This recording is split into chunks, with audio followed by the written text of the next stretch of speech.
Bonjour, bonsoir tout fanatik Kami Production. Jounen jodi, mwen vin prezante nou yon ti bout imaj peyi nou d'Haïti.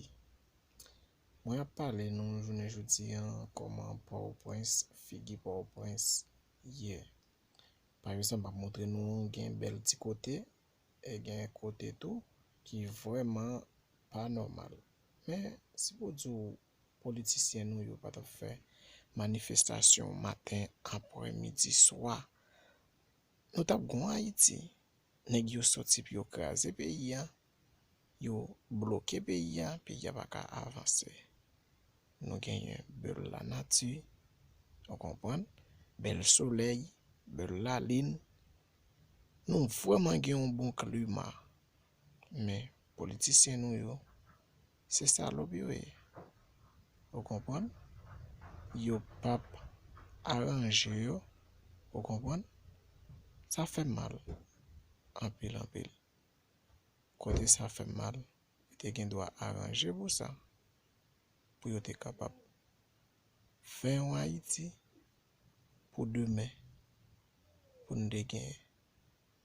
Yon bon climat. Yon bon ressources.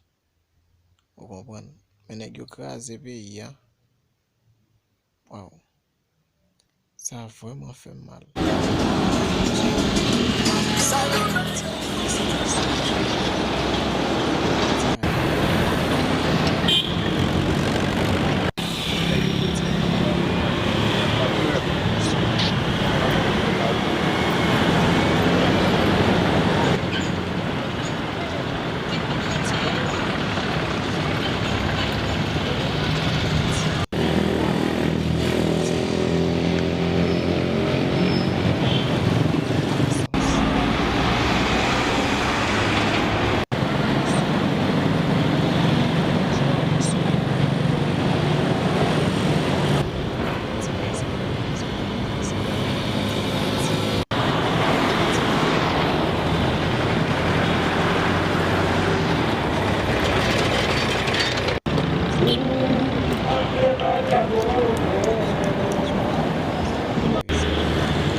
Algo que nos presta.